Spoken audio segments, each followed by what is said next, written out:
I was hoping that we could just basically begin our discussion by talking about those days back in August, and in particular your awareness of the riots elsewhere in England over the Saturday and Sunday, and whether that had affected your concerns here. Was there a concern in West Yorkshire that events might develop? I think, yeah, there was always the concern because you could see how other cities were starting to have raised tensions and disorder over the course of the weekend and into Monday. So it was really important that we really did have our finger on the pulse with what the tensions in the community might be like. And was there some sort of mobilisation of resources across the force? Were you thinking about bringing resources to bear in case there was a problem? Yeah, there was certainly a mobilisation plan to bring resources together, but one of the problems that we had was that with the football match at Leeds United on the Tuesday night, which obviously would take a significant amount of resources, and the question was, well, where have we got the resources? Have we got them in the right place? Have we got them where we need to be? And are we overcommitted into a football match at the same time as things nationally? Yeah. We're taking a turn for the worse, really.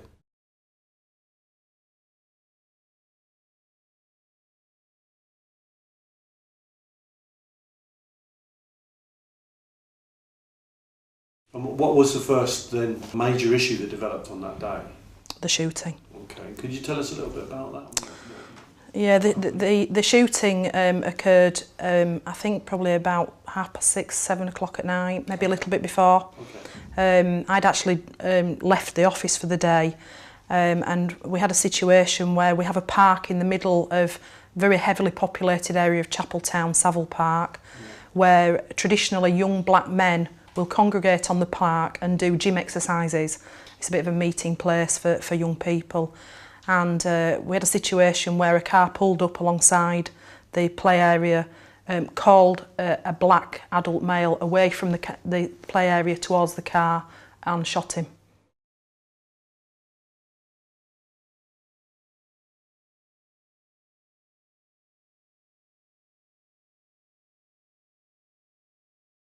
What happened on that day was one of the gentlemen that was training there, Gavin Clark, he was doing some exercise and he's been doing it for a long period of time physically. He was a strong guy who looked after his body and really encouraged a lot of other young people to come and use that facility. But on that day there was a car that drove past and coaxed him over into this area here where we stood. And it happened where there was a mixture of words between the two, and he then went over to the car where he was actually shot by some members of the Asian community. It was a big thing because it was disgusting that it could happen within our area. It was disgusting that it could happen to a gentleman who's well known within our area. And it was disgusting that it could happen near a local park where there's many young people. And the fact that it was an Asian person who done that was a mixture to create a big war at that time. A lot of people rushed here, including myself.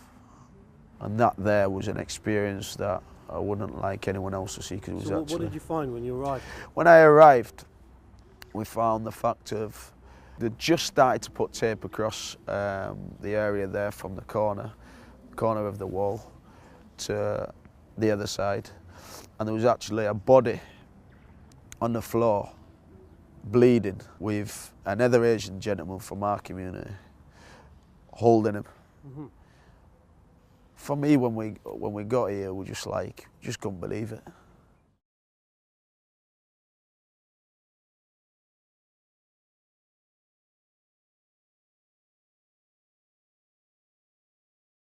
So I understand that when the shooting happened, it was important for you to secure the scene of the crime and so on. And I understand that you sent resources down there, and there was an incident concerning a dog and a young male. Could you tell us something about that? Yeah, the scene was very difficult to contain. We had quite a volatile group of youth who were quite hostile towards the officers who were trying to contain the scene, because we obviously wanted to secure and preserve evidence from that scene as well as we could. And actually holding the scene secure was proving to be very difficult for the officers. So a police dog was deployed to support the officers at a very difficult part of the scene. The dog slipped its lead and bit a young male who was at the scene. That male was, I think, 14 years old, quite badly bitten. The slipping of the lead was a complete accident, but clearly, you know, increased the hostility towards the police immediately, and was seen as a very hostile act by the police to deploy a dog. The next thing we came down with loads of dogs. They put the dogs at the front of the tape, and was using the dogs as a tool to back up the people that were showing concern for the individual. It turned attention to the level of the disrespect that the police was giving. That's what it turned attention to. And it turned attention to the fact of there's someone within our community potentially dying on the floor there, and you prefer to act aggressively towards us.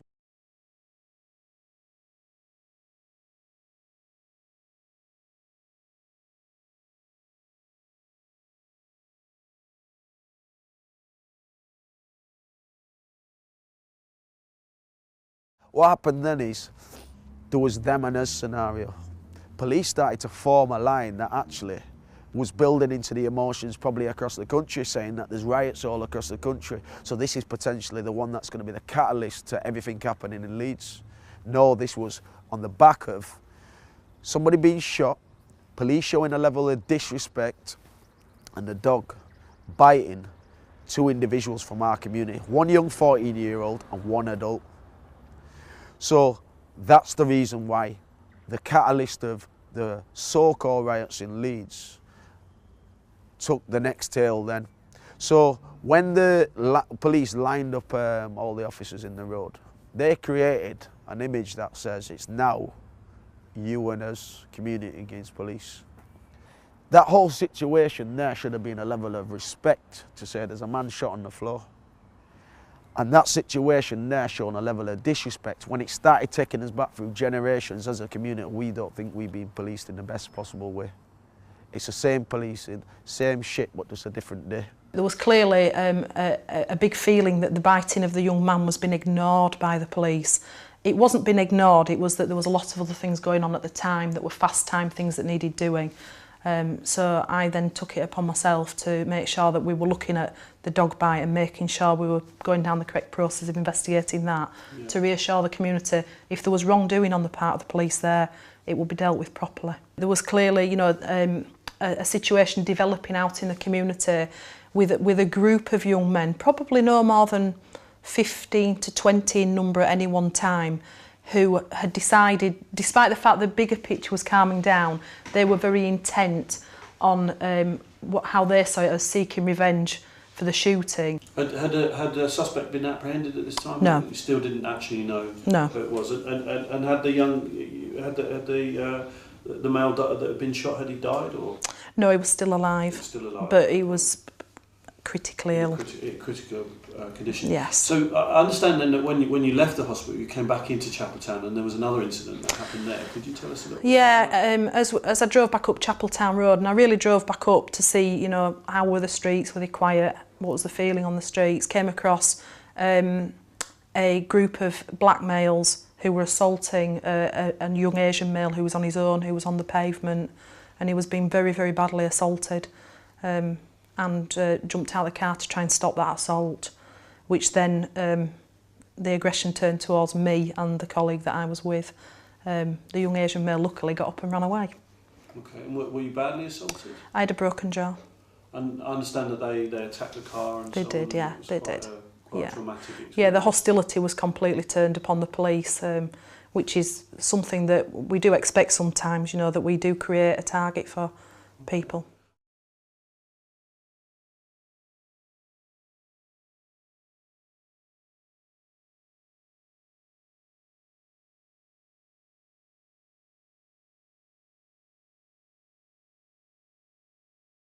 So I presume at this point there was some significant public order operation developing in Yes. West Yorkshire Police to deal with this situation? Was that the case?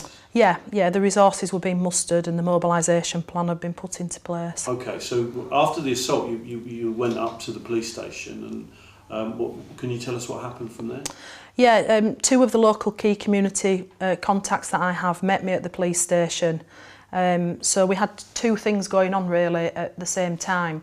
We had the police resources who were coming together and getting themselves kitted up into the right equipment to deploy into Chapeltown. Should I feel it was the right thing to do because I was the commander at the time. We had some contingencies put into place to try and reduce the risk to the community through road closures, so trying to isolate the area where the group of youths were operating, so reducing the risk to the wider public. And I was engaging in dialogue with the community leaders about what can we do together as a community to diffuse this. We came up on invitation by the senior officer of that night, which was Mel. Yeah. She invited us up because she'd just been assaulted down in Chapeltown. And she felt that, you know, the links that we had with the police, with the group that we sit on, because we sit on the gangs prevention group, so we've had a relationship with the police for a number of years. She felt that we should be, you know, we should talk about how we handled the situation. Yeah. When we came to the police station there, then we met with Mel Jones, we had a discussion. She talked about how she felt, which was injured at the time, and a bit disappointed in what had happened, but she wanted to get on with the key focus, which was to try and dissolve the situation that's manifested in the middle of Chapeltown, the potential riot. Yeah. So basically the discussion we had was, how can we do it, what's the best way forward, and trying to create a small action plan to make this happen. At the same time as that happening, we looked up on one of the screens in the corner, and then the screen showed that a number of young people and adults had pulled the first car into the middle of Chapeltown Road to burn this car out. So we was watching that while we was in the meeting with Mel Jones. When we got here, it was like probably a scene out of Iraq or somewhere. It was like a military happening. When we got here, like in there, all out here was absolute total police vans, vehicles, officers getting ready in real combat gear. It was like a military operation was operating. Actually, when we came up, it was quite frightening because obviously it's about 10:30, 11 o'clock at night, and we've come up and we've gone in and we've had to walk through all of these officers packing up, real packing up. When I'm talking full riot gear, you know, it was kind of quite intimidating. And to go through, and one of the first things I remember what Mel said was that she has the power to bring down the whole force of the West Yorkshire Police on Chapeltown tonight. And this is on the background of the Home Secretary telling the police in England that they have all rights to stop whatever was going down. Because obviously this has been going on outside of Leeds since Saturday evening. So the Home Office has given that improvise or that lead to police officers, do whatever you need to do. And you could see the potential of what was going to happen. You know, they were getting ready for a full-scale war up here. So when we seen that happening out there, the biggest concern for us was it's going to be the catalyst to the issues being even worse than we thought they could have been. The young people there are going to get criminalised, and adults are just going to this is going to just erupt in a way that we don't want it to erupt. But the fact of them, what we negotiated and had a discussion with Mel Jones about was the fact of giving us an hour to just see how we can dissolve this situation out in the heart of Chapeltown to make that difference. And after that hour, if we don't see no movement in change and supporting that not happening, then obviously we can't control what happens next. But that hour was crucial to everything that happened. I'd worked with Claude and Lutel for 3 years prior to 2011. We built up a relationship where we knew and trusted each other to do certain things when we asked. We knew we had an openness and an honesty about us, so I knew if I asked them to do something and they couldn't do it, they would say. Equally, they knew that if I promised not to do something or to do something, I would keep my word. So we'd worked hard on a relationship for a long time. And I knew that they had the credibility and the trust of those young people to be able to go and speak to them and actually reduce the tensions that was within that group and start to diffuse it.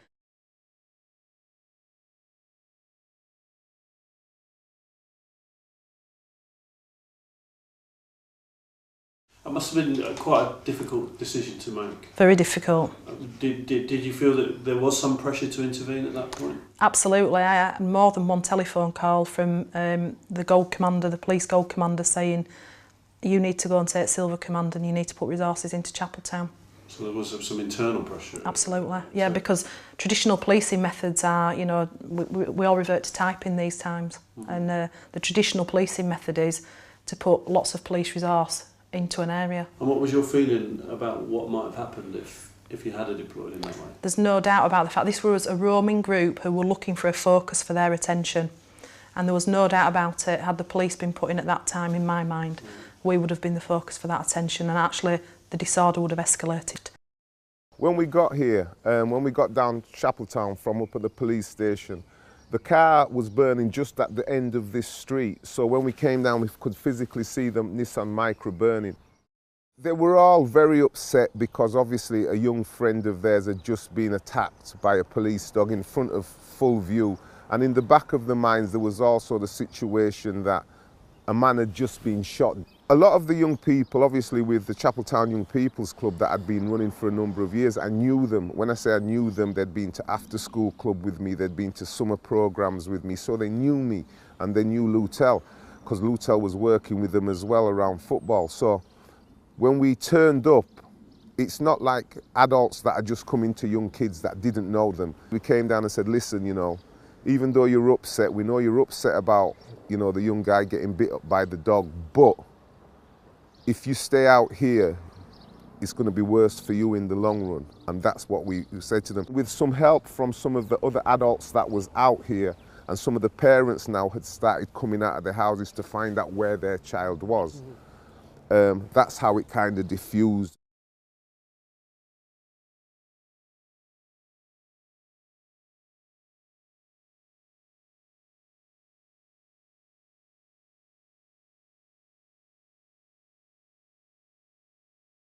Do you think if the police had been here, do you think that that would have been possible? No, I think some parents would have thought that it's better for me to get out of the way, because they wouldn't want, because when you've got kind of disturbances and the police come, which we've seen in events gone by over the years, the police can't differentiate between who's potentially a rioter and who's not a rioter, so they'll just arrest everybody. Do you get what I'm saying? So you as a parent could think, oh, I'm trying to help. But when them police come down in the riot gear that they were wearing, you know, there was no time, you know, you could actually end up in a van. And I was a bit worried about that, because that could probably more fuel it. If they came and arrested somebody like me or Lutel, the police, or a parent, that could actually fuel the situation.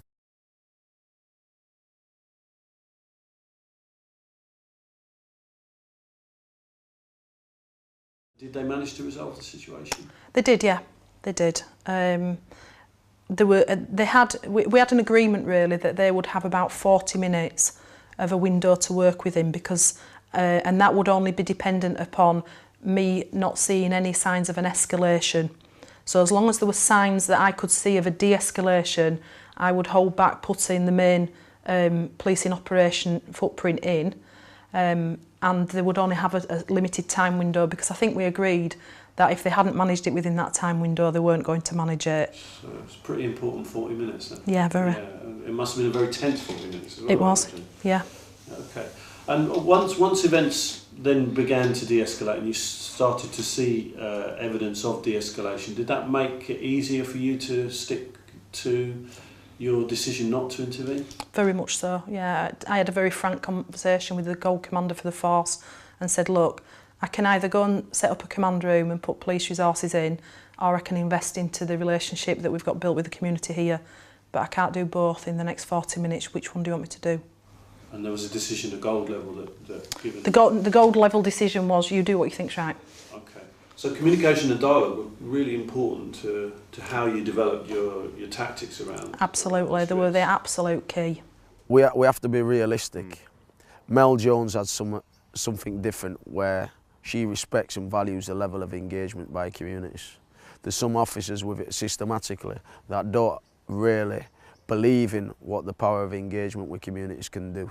So we have to look at the fact of due care and attention. She cared and would consider it about how that whole situation planned out for the evening. It didn't just happen. So a lot of the decisions was based on that feeling also. And that's what we don't normally get. We usually get hard-hitting officers that will say, it will happen, we will enforce our decisions and we will get on with what we're doing.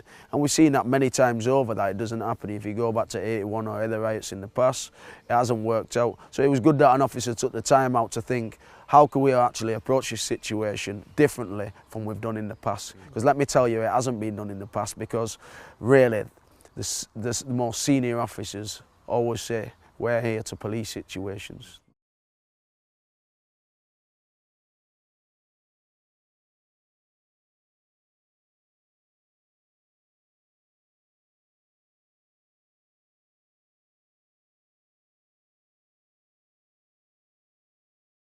But there was still a concern on your part that there was substantial potential there for escalation. Very much so. And did things remain relatively calm through the day? Through the day, yeah, very tense. By this point, you know, we had a very significant police investigation ongoing, so a very heavy police presence of detectives, asking very searching questions. Within the community, the word was getting out a lot more. This is an Asian on black shooting. So people began to realise that at this point. Yeah, people who perhaps didn't realise the night before, but quite quickly you've got the whole community talking about this rather than just a few people. And you were becoming aware of this because of your community engagement, essentially. Yeah, and what we had from certainly the mosques was a real feeling of vulnerability, because they were saying, you know, we're very worried about where this is going to go. We know there'll be reprisals. It's Ramadan.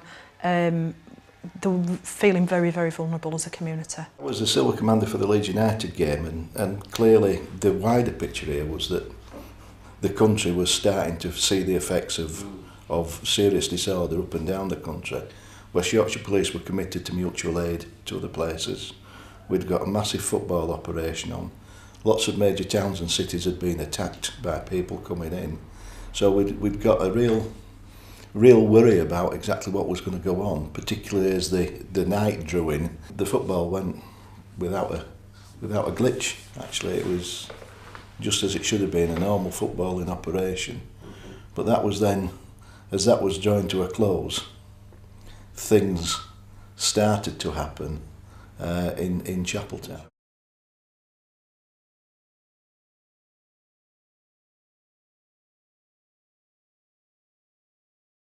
The Gold Commander spoke to me and asked me to make an assessment of what was actually going on in the Chapeltown area.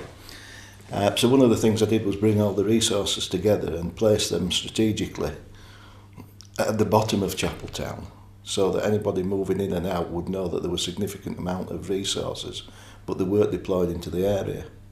And then I took a mobile command platform, for want of a better phrase, into the area to see exactly what the situation was.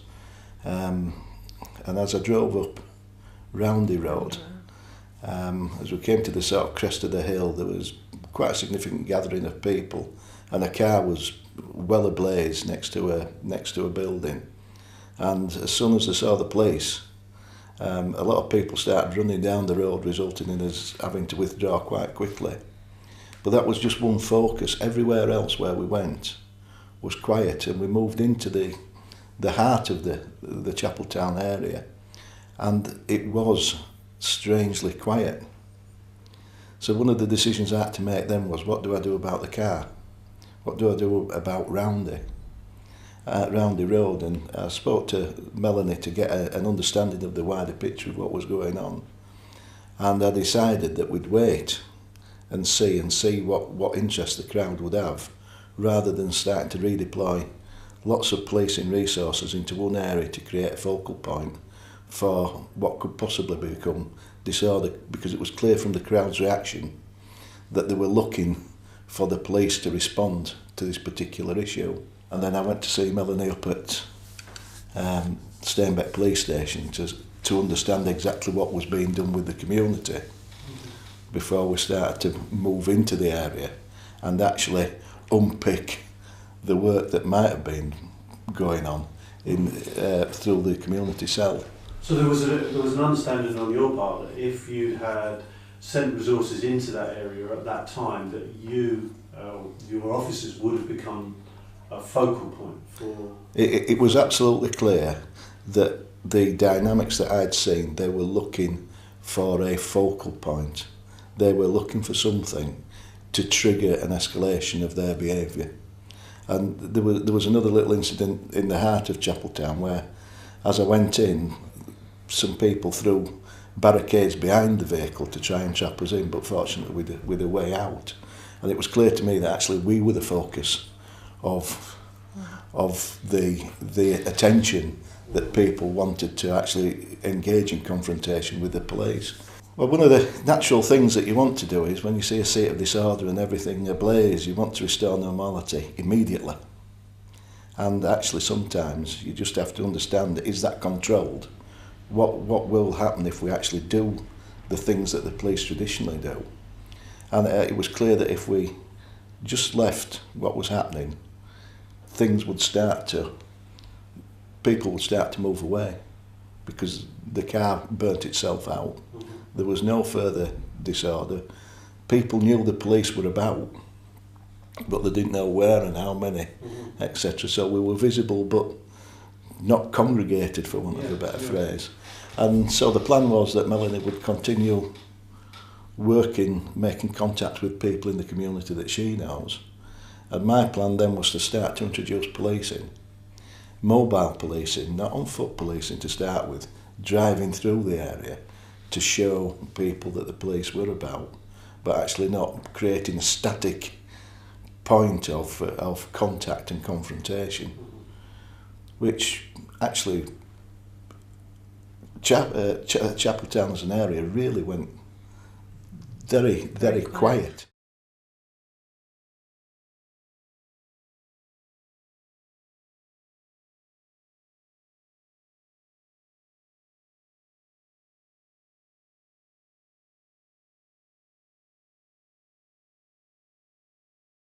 The main issues that come out of 2011 is evidentially, potentially there would have been a riot.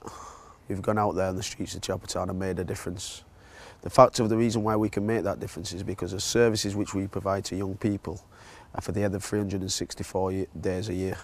So with this organisation, Chapeltown Youth Development Centre, we've been here for a number of years supporting young people and building up their relationships with young people and families. So we feel that they're really under-resourced and under-supported. When there's an issue, everyone moves around to say how we can support you and how we could really support us being more productive in our communities. But there's no respect outside of that. So when there's an issue, the same phone numbers that keep ringing, we're out till 5 o'clock in the morning supporting different agendas around not criminalising young people. But we're saying outside of that, where is the support? Where's the financial support? Where's the infrastructure support to support us being the best we can be at all times to benefit young people in the area? There's none. And what kind of investment has flowed into the area as a function of what happened?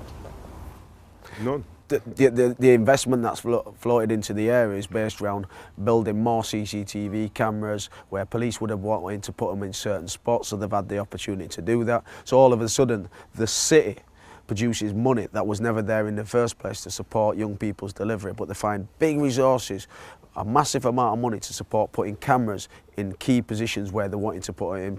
So really the issues they use as a tool to catalyst any agendas that local authority or police have, but it doesn't really do anything for the communities. It doesn't capacity build the communities.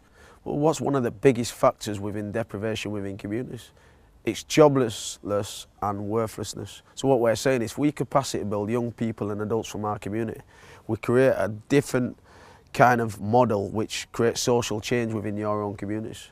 And that way we can capacity build a wider community to think more positively about themselves. What happens is they're usually called hard to reach, but they're easy to ignore.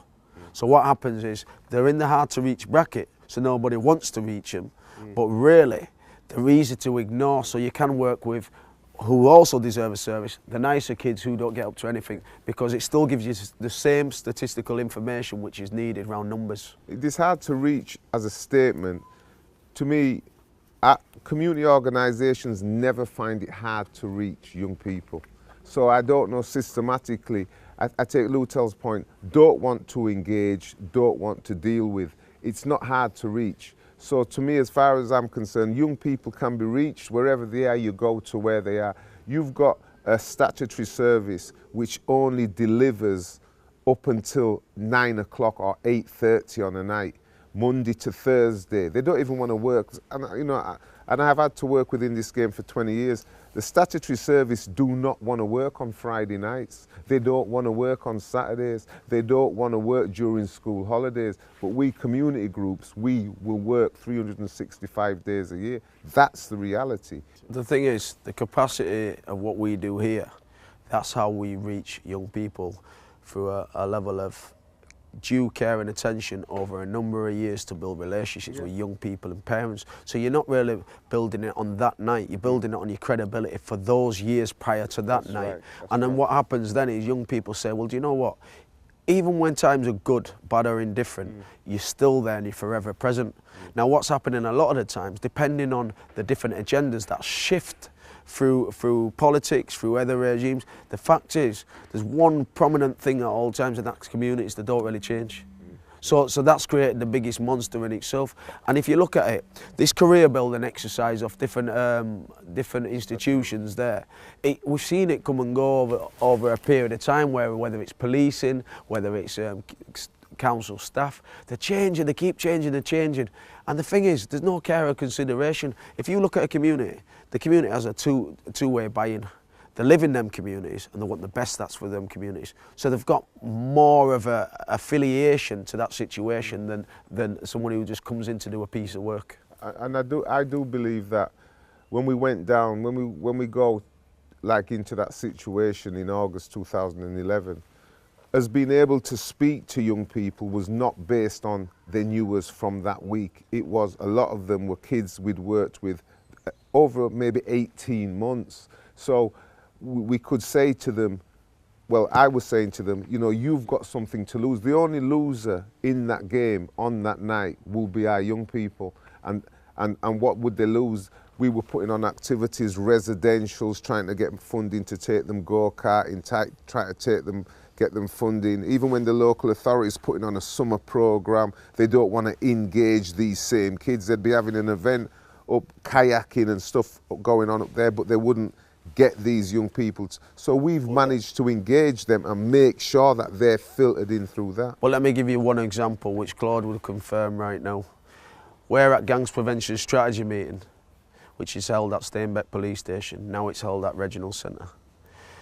We made a key statement that between November 2013 and up until now, there's been a number of stabbings, calculating to approximately 16 stabbings. The first thing that was spoke about after that fact was, what are the cost implications? So how are we going to defeat that if we're not given the tools? We're flagging up an issue, we've got that community knowledge, we're saying there's a knife epidemic. They're saying how much will it cost too much, so let's ignore it. Until someone gets stabbed, then it becomes the biggest thing in the world.